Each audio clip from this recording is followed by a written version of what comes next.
Good morning student. आज के video lecture में हम ज़ेबलोस की आरेख ज़ेबलोस की डायग्राम के बारे में अध्ययन करेंगे। पिछले लेक्चर में अपन ने क्वांटम दक्षता क्या होती है और उच्च क्वांटम दक्षता और निम्न या अल्प क्वांटम दक्षता के कारणों पर चर्चा की थी। तो प्रकाश रासायनिक अभिक्रियाओं की उच्च एवं अल्प क्वांटम दक्षताओं को समझने के लिए सर्वप्रथम क्रियाकारी अणु द्वारा प्रकाश के अवशोषण तथा उसके बाद होने वाले विभिन्न प्रकाश भौतिकी एवं प्रकाश रासायनिक प्रक्रमों को समझने के लिए ज़ेबलोस की आरेख की आवश्यकता होती है। अर्थात ज़ेबलोस की आरेख से अणु के द्वारा प्रकाश के अवशोषण तथा उसके बाद होने वाले विभिन्न प्रकाश भौतिकी एवं प्रकाश रासायनिक प्रक्रमों के बारे में जानकारी प्राप्त होती है।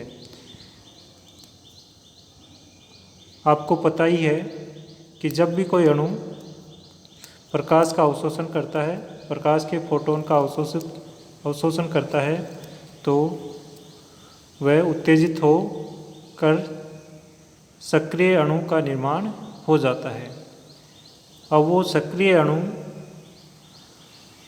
जो प्रकाश से या प्रकाश के विकिरण से या फोटोन से जो ऊर्जा प्राप्त की है, उस ऊर्जा का वापस उत्सर्जन किन किन प्रक्रमों द्वारा करता है, इसका अध्ययन या इसके बारे में ज़ेबलोस की आरेख या ज़ेबलोस की डायग्राम से पता चलता है। जो उत्तेजित अणु है जो या सक्रियत अणु है, वो अपनी ऊर्जा को किस प्रकार उत्सर्जन करके वापस मूल अवस्था में परिवर्तित होता है।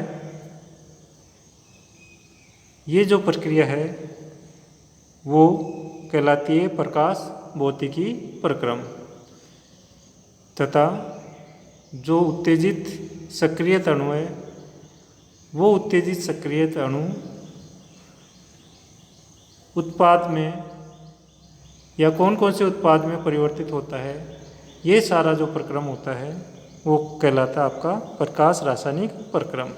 तो जो उत्तेजित अणु है, उस उत्तेजित अणु के द्वारा प्रकाश भौतिकी और प्रकाश रासायनिक प्रक्रमों का अध्ययन ज़ेबलोस की आरेख के द्वारा किया जाता है। कोई भी जो अणु होता है वह अपनी मूल अवस्था में होता है और मूल अवस्था में उसके इलेक्ट्रॉनों का चक्रण विपरीत होता है या एंटी पैरेलल होता है। इस अवस्था में जब अणु होता है तो इस अवस्था को अणु की मूल अवस्था कहा जाता है, जिसको S0 से प्रदर्शित करते हैं।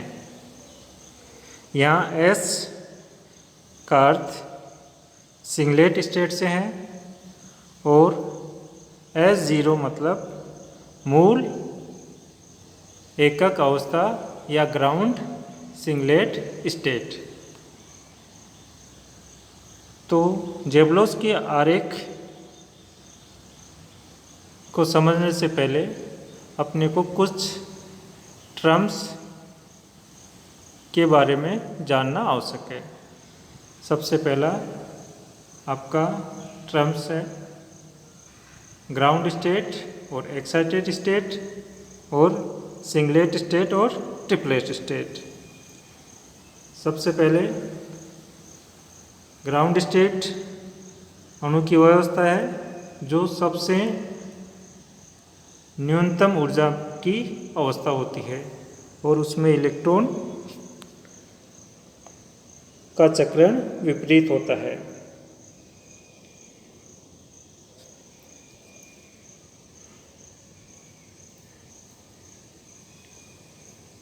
सिंगलेट स्टेट के लिए मल्टीप्लिसिटी ज्ञात करने का जो सूत्र है उससे सिंगलेट स्टेट के लिए मल्टीप्लिसिटी ज्ञात करते हैं तो उसका मान 1 आता है।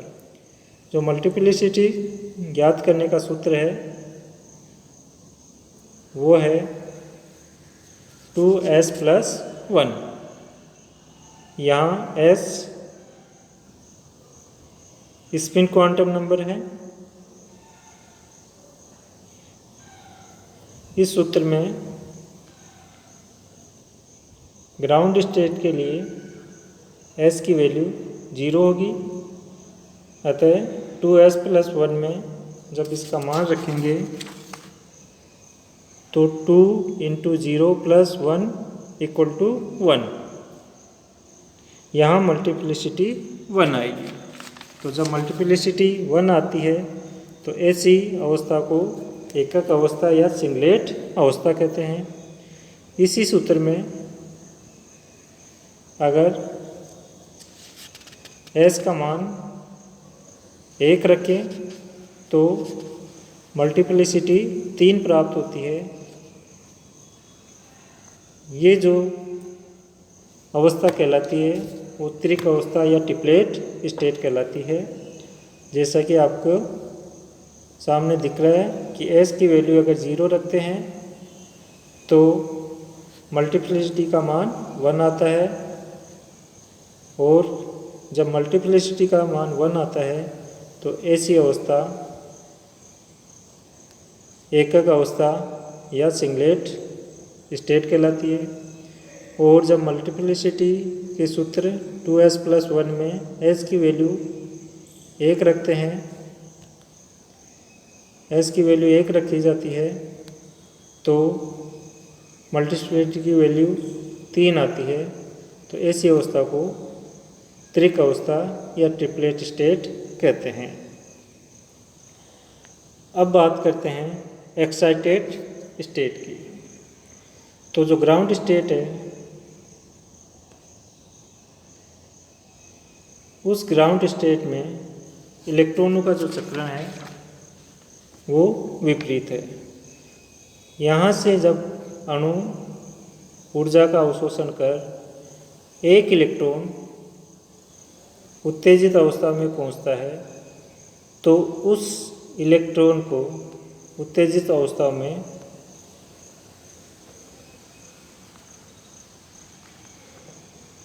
पहुंचने पर 2 प्रकार की संभावनाएं होती है। पहली संभावना उत्तेजित इलेक्ट्रॉन का चक्रण साथ वाले इलेक्ट्रॉन के चक्रण के विपरीत हो। तो इस अवस्था में दोनों इलेक्ट्रॉनों का चक्रण विपरीत है, और इस प्रकार की अवस्थाओं के लिए s की वैल्यू 0 आएगी और इनकी मल्टीप्लिसिटी 1 आएगी। तो ये अवस्था कहलाएगी एक्साइटेड सिंगलेट स्टेट या सिंगलेट एक्साइटेड स्टेट। दूसरी संभावना होती है कि जो उत्तेजित इलेक्ट्रॉन है उसका चक्रण और जो पहले वाला इलेक्ट्रॉन है इनका चक्रण समानांतर हो, पैरेलल हो। तो इस अवस्था में जो स्पिन क्वांटम नंबर है उसका मान 1 आएगा और मल्टीप्लिसिटी का मान 3 आएगा, 3 आएगा। तो ये अवस्था कहलाएगी ट्रिपलेट एक्साइटेड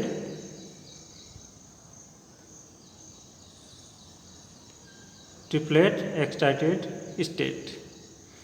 तो यहाँ 3 चीज़ें क्लियर होनी चाहिए अपने: ground state, singlet excited state और triplet excited state. Ground state निम्न या निम्नतम ऊर्जा की अवस्था है। जब इस अवस्था में अणु को ऊर्जा प्राप्त होती है या रेडिएशन प्राप्त होता है तो इलेक्ट्रॉन उत्तेजित अवस्था में पहुंचता है। तो जो उत्तेजित इलेक्ट्रॉन है उसका चक्रण कैसा होता है, इस आधार पर दो अवस्थाएं प्राप्त होती है, सिंगलेट एक्साइटेड स्टेट और triplet excited state.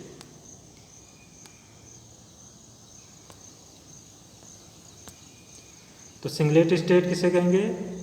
A state in which all the unpaired electron have opposite side.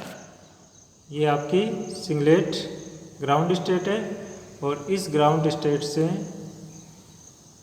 Photon की एनर्जी प्राप्त करके एक इलेक्ट्रॉन एक्साइटेड हो जाता है और उस एक्साइटेड स्टेट के इलेक्ट्रॉन का स्पिन पहले वाले इलेक्ट्रॉन के एंटी पैरेलल होता है, विपरीत होता है। इस प्रकार की जो स्टेट है वो कहलाएगी आपकी singlet excited state. Triplet state की बात करें तो a state in which unpaired electron have same spin. Triplet state में दोनों इलेक्ट्रॉनों का स्पिन समानांतर होता है, पैरेलल होता है और इसमें मल्टीप्लिसिटी की वैल्यू 3 होती है। तो अगर दोनों इलेक्ट्रॉनों का स्पिन सेम है तो इस प्रकार की जो स्टेट है वो कहलाएगी आपकी ट्रिपलेट स्टेट। तो आपके सामने सिंगलेट स्टेट और ट्रिपलेट स्टेट दे रखी है। अगर सिंगलेट स्टेट में दोनों इलेक्ट्रॉनों का चक्रण विपरीत है तो सिंगलेट एक्साइटेड स्टेट होगी और दोनों इलेक्ट्रॉनों का चक्रण अगर समानांतर है, पैरेलल है तो ट्रिपलेट एक्साइटेड स्टेट कहलाएगी। इसी प्रकार जो सिंगलेट और जो ट्रिपलेट स्टेट है वो प्रथम S1, द्वितीय S2, इसी प्रकार S3 बहुत सारी सिंगलेट एक्साइटेड स्टेट होगी। उसी प्रकार उससे संबंधित triplet excited state T1, T2, T3 ऐसी बहुत सारी ट्रिपलेट एक्साइटेड स्टेट होगी, जैसे आपके सामने दिख रहा है। S1 singlet excited state, S2 ऐसे S3 होगी।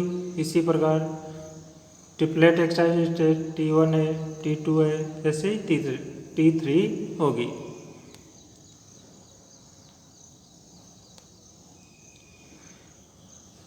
तो आपको क्लियर हो गया होगा कि सिंगलेट स्टेट और ट्रिपलेट स्टेट में क्या अंतर है। सिंगलेट स्टेट में इलेक्ट्रॉन हमेशा उनका चक्रण विपरीत होगा और जो ट्रिपलेट स्टेट है उसमें इलेक्ट्रॉन का चक्रण समानांतर होता है, पैरेलल होता है। सिंगलेट स्टेट में मल्टीप्लिसिटी 1 होती है और ट्रिपलेट स्टेट में मल्टीप्लिसिटी 3 होती है। अब आगे बात करते हैं कि जब भी कोई अणु प्रकाश का अवशोषण करता है तो वह उत्तेजित हो जाता है। जैसे माना कि ये आपका जो अणु है वो यहाँ पे ग्राउंड सिंगलेट स्टेट में है और जो ही इसके ऊपर रेडिएशन गिरता है ये फोटोन का अवशोषण करके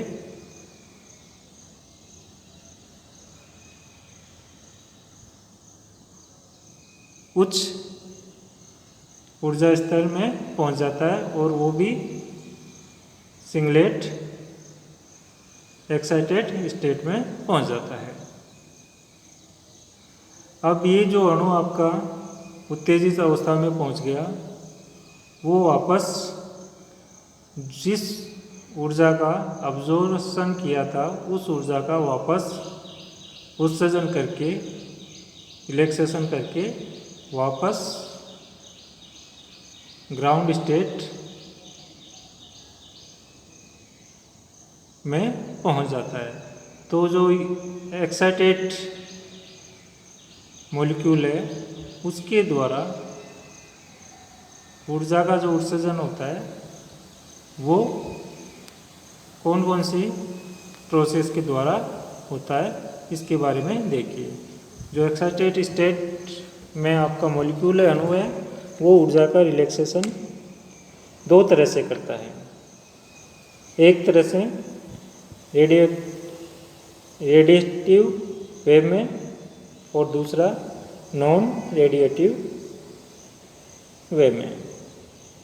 रेडिएटिव में जो एक्साइटेड अणु है वापस ग्राउंड स्टेट में आएगा तो वह विकिरण ऊर्जा के रूप में ऊर्जा का निष्कासन करेगा, और नॉन रेडिएटिव में एक्साइटेड स्टेट से वापस ग्राउंड स्टेट में आएगा तो वह ऊर्जा का ऊष्मा के रूप में उत्सर्जन करेगा, किसी प्रकार का कोई रेडिएशन नहीं निकलेगा।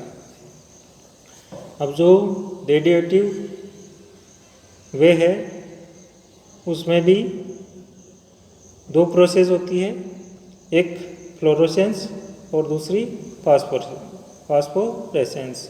इन दोनों के बारे में अभी आगे चर्चा करेंगे।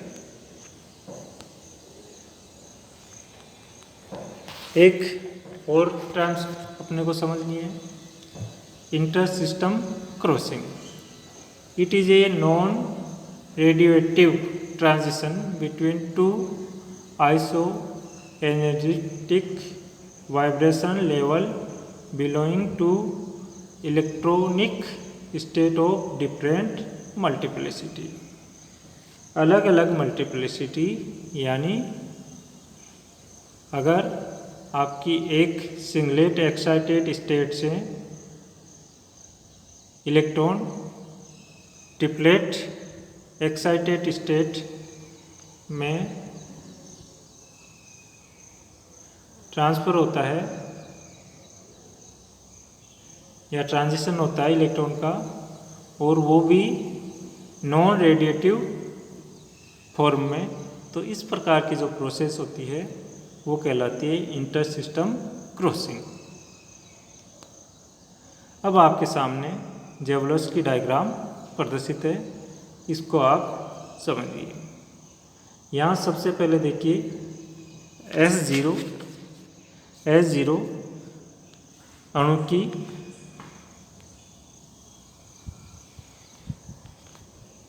ग्राउंड स्टेट है,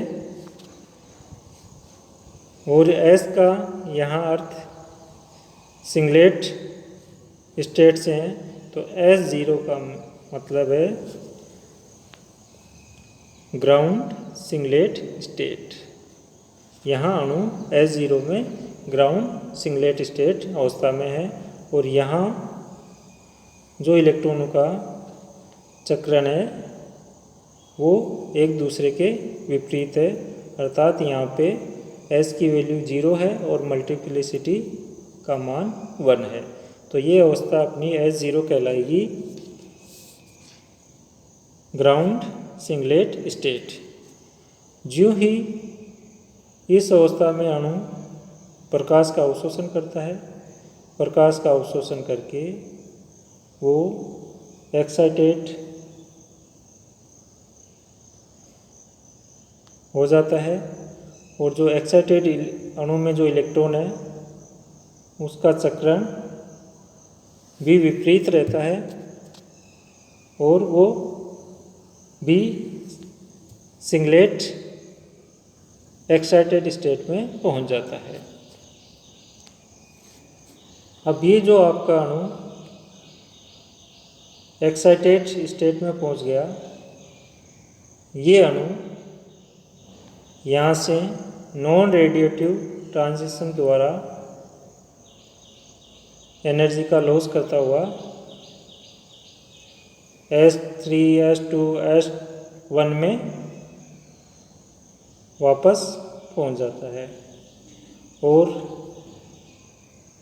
उच्चतर सिंगलेट स्टेट से निम्नतर या निम्न सिंगलेट स्टेट में इलेक्ट्रॉन का वापस आना ये कहलाता है IC। IC मीन्स IC की फुल फॉर्म है इंटरनल कन्वर्जन, आंतरिक रूपांतरण, और ये नॉन रेडिएटिव प्रोसेस है। यहाँ से ये अणु, ये इलेक्ट्रॉन S1 में पहुँच जाता है और S1 में पहुँचने के बाद में वापस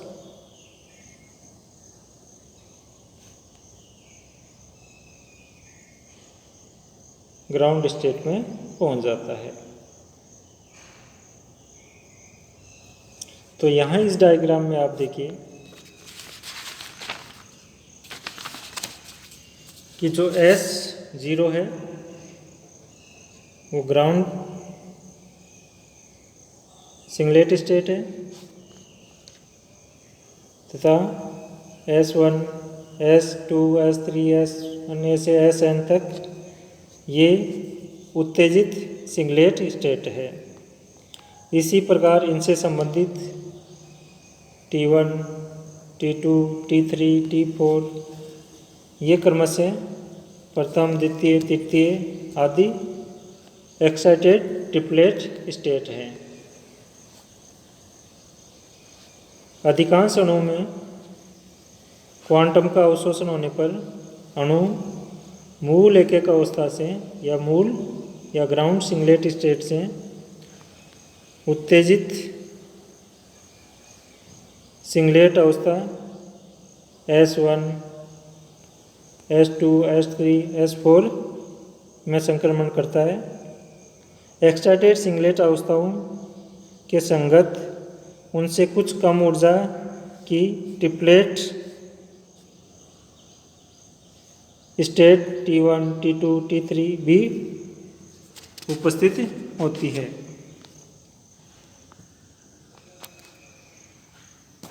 इलेक्ट्रॉनीय संक्रमण में मूल अवस्था से रासायनिक बंध के इलेक्ट्रॉन युग्म में से एक इलेक्ट्रॉन उत्तेजित अवस्था में चला जाता है। यहाँ से इलेक्ट्रॉन यहाँ पे आ जाता है। ये इलेक्ट्रॉन यहाँ से यहाँ तक पहुँचने की दो प्रकार की संभावना होती है कि एक तो इलेक्ट्रॉन का चक्रण समांतर हो और दूसरा विपरीत हो। अगर चक्रण विपरीत होगा तो वो अवस्था सिंगलेट अवस्था होगी और अगर चक्रण विपरीत होगा, वो समानांतर होगा, तो अवस्था ट्रिपलेट अवस्था होगी। अधिकांश इलेक्ट्रॉनीय जो संक्रमण होते हैं वो ग्राउंड सिंगलेट स्टेट से एक्साइटेड सिंगलेट अवस्था में होते हैं, अर्थात S0 से S1 S2 S3 में इलेक्ट्रॉनीय संक्रमण होता है। मूल एकक अवस्था से ग्राउंड सिंगलेट स्टेट से ट्रिपलेट स्टेट में संक्रमण वर्जित है, प्रोहिबिटेड है। ये संक्रमण कभी भी नहीं होगा। S0 से कभी भी T1 में संक्रमण नहीं होता, ये वर्जित संक्रमण है।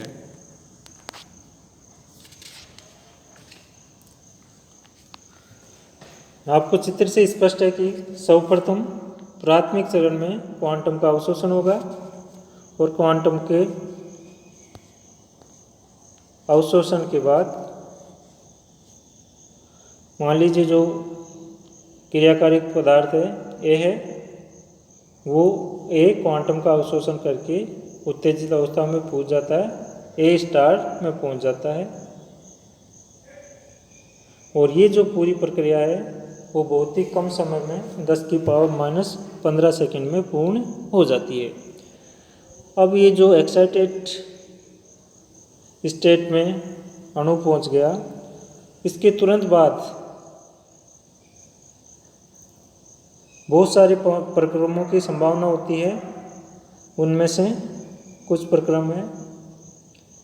सबसे पहला प्रक्रम है कि जो आपका एक्साइटेड अणु है वो ऊष्मा का अवशोषण करके हायर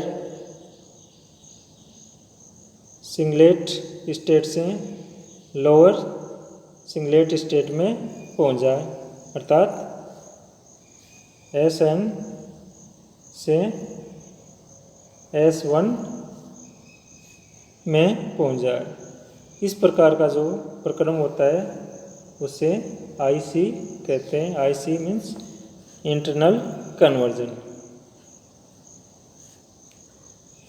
दूसरा, और इंटरनल कन्वर्जन में जो टाइम है वो टाइम पीरियड होता है 10⁻10 से 10⁻10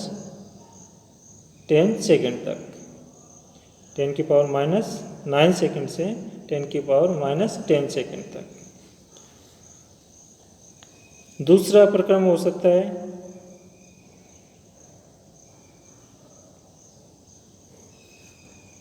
कि जो एक्साइटेड अणु है वो जो S1 स्टेट में है वहाँ से ऊष्मा का उत्सर्जन करे और ऊष्मा का उत्सर्जन करके वापस ग्राउंड स्टेट में आ जाए।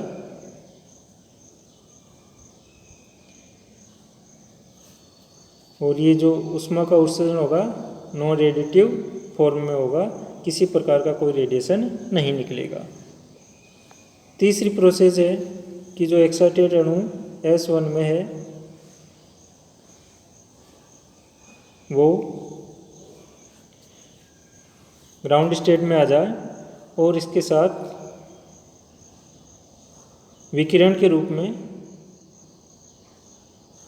ऊर्जा का उत्सर्जन करे, अर्थात S1 से S0 में ट्रांजिशन हो। इस प्रकार की जो प्रक्रिया होगी वो कहलाएगी प्रतिदीप्ति उत्सर्जन फ्लोरोसेंस, अर्थात S1 से S0 में ट्रांजिशन। अगली जो प्रक्रम है या अगला जो संभावना है कि जो एक्साइटेड अणु है वो S1 से T1 में ट्रांजिशन हो और इसके साथ साथ ऊष्मा का उत्सर्जन हो जाए। ये प्रक्रिया कहलाएगी ISC, इंटर सिस्टम क्रॉसिंग, अंतर निकाय लंघन। इसमें भी ये नॉन रेडिएटिव प्रोसेस है। अगली जो एक्साइटेड अणु ट्रिपलेट स्टेट में पहुंच जाता है, तो अगर ट्रिपलेट स्टेट से वो ग्राउंड स्टेट में आ रहा है तो ये ग्राउंड स्टेट में आ रहा है, इसके साथ साथ विकिरण के रूप में अगर ऊर्जा का उत्सर्जन कर रहा है तो ये प्रक्रम कहलाएगा स्फुरदीप्ति उत्सर्जन, अर्थात T1 से S0 में ट्रांजिशन और इसके साथ साथ विकिरण के रूप में ऊर्जा का उत्सर्जन। ये प्रक्रिया कहलाती है स्फुरदीप्ति उत्सर्जन। यदि अणु S1 अवस्था से सीधा मूल एकक अवस्था S0 में लौट आता है तो ये प्रक्रिया कहलाती है प्रतिदीप्ति उत्सर्जन। और यदि अणु ISC द्वारा S1 से T1 में और T1 से मूल एकक अवस्था में लौटता है तो ये प्रक्रिया कहलाती है स्फुर दीप्ति या फास्फोरेसेंस। सामान्यतः T1 अवस्था का जीवन काल S1 से अधिक होता है।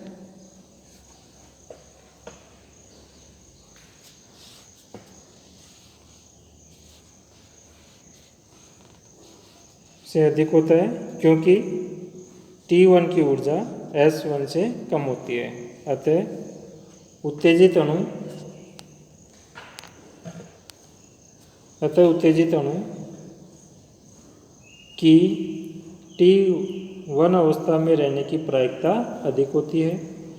जब अणु T1 अवस्था में आ जाता है तो चूंकि यहाँ पर इसका जीवन काल अपेक्षाकृत अधिक होता है, रासायनिक क्रिया कर उत्पाद बनाने का प्रक्रम यहाँ संभव होता है।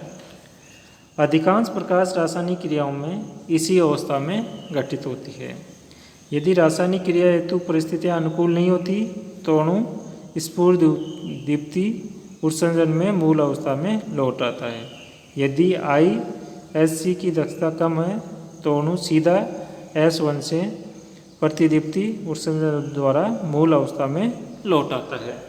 तो इस डायग्राम के द्वारा जो एक्साइटेड अणु है कौन कौन से प्रक्रम द्वारा वापस मूल अवस्था में लौटता है, कौन कौन सी प्रकाश भौतिक प्रक्रम होते हैं, वो इस जेवोल्स्की डायग्राम द्वारा प्रदर्शित होते हैं। ये डायग्राम, इसमें भी आप वही चीज़ देख सकते हो। यहाँ सिंगलेट ग्राउंड स्टेट S0 है, ये S1, ये S2, ये S3। यहाँ से जो इलेक्ट्रॉन विकिरण का उत्सर्जन करते हैं तो एक्साइटेड सिंगलेट स्टेट में इलेक्ट्रॉन पहुँच जाते हैं और एक सिंगलेट स्टेट से दूसरी सिंगलेट स्टेट में इलेक्ट्रॉन का आना इंटरनल कन्वर्जन कहलाता है। और एक सिंगलेट स्टेट से किसी ट्रिपलेट स्टेट में इलेक्ट्रॉन का संक्रमण ISC इंटर सिस्टम क्रॉसिंग कहलाता है। और सिंगलेट स्टेट से और ट्रिपलेट स्टेट से वापस मूल अवस्था में ट्रांजिशन होना दो प्रकार की प्रोसेस हो सकती है। एक नॉन रेडिएटिव डीके, जो एनर्जी है वो हीट के रूप में निकलेगी, और दूसरा रेडिएटिव डीके जिसमें एनर्जी रेडिएशन के रूप में निकलेगी। अगर S1 से S0 में आ रहा है तो वो फास्फोरेसेंस कहलाएगा, फ्लोरोसेंस कहलाएगा। और अगर T1 से S0 में आ रहा है तो ये प्रोसेस फास्फोरेंस कहलाएगी।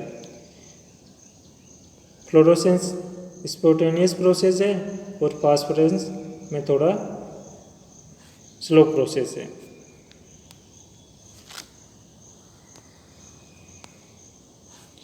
यहाँ दोबारा फ्लोरोसेंस और फास्फोरेंस की डेफिनेशन देखते हैं। सबसे पहले फ्लोरोसेंस देखिए, it is the phenomenon of emission of radiation when there is transition from singlet excited state to singlet ground state। Singlet excited state से एमिशन ऑफ रेडिएशन और सिंगलेट ग्राउंड स्टेट S1 से S0 में transition आपका fluorescence कहलाता है। फास्फोरेसेंस में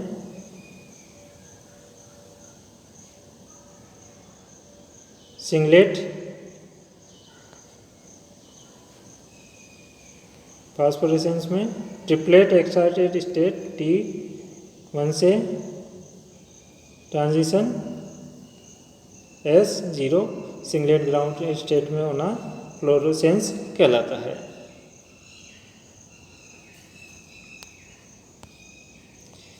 ये आपके जेवोल्स्की डायग्राम है।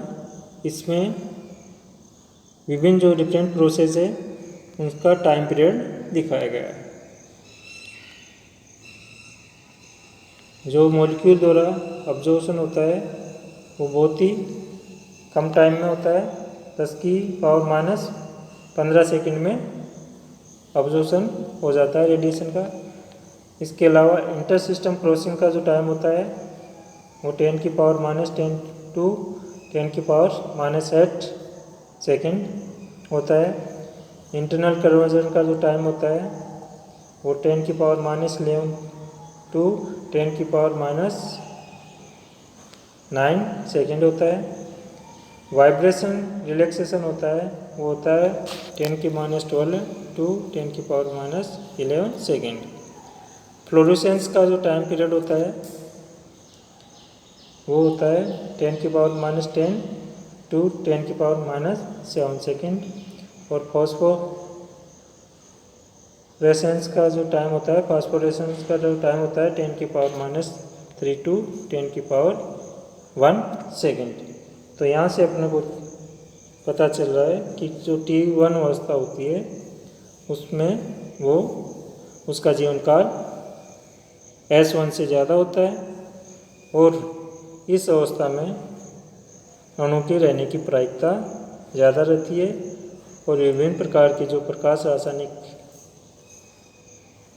रिएक्शंस होती है वो T1 अवस्था में ही होने की संभावना ज़्यादा होती है।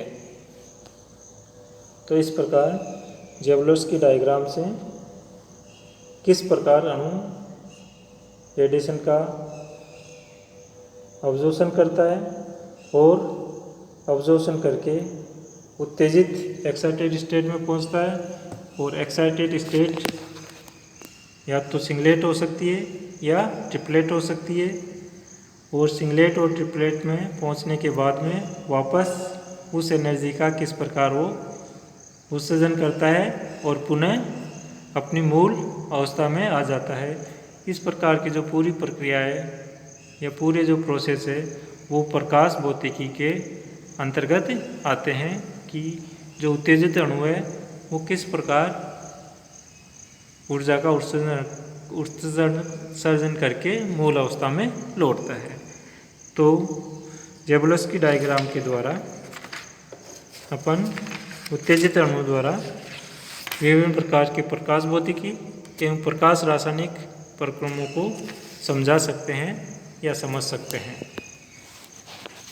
Thank you.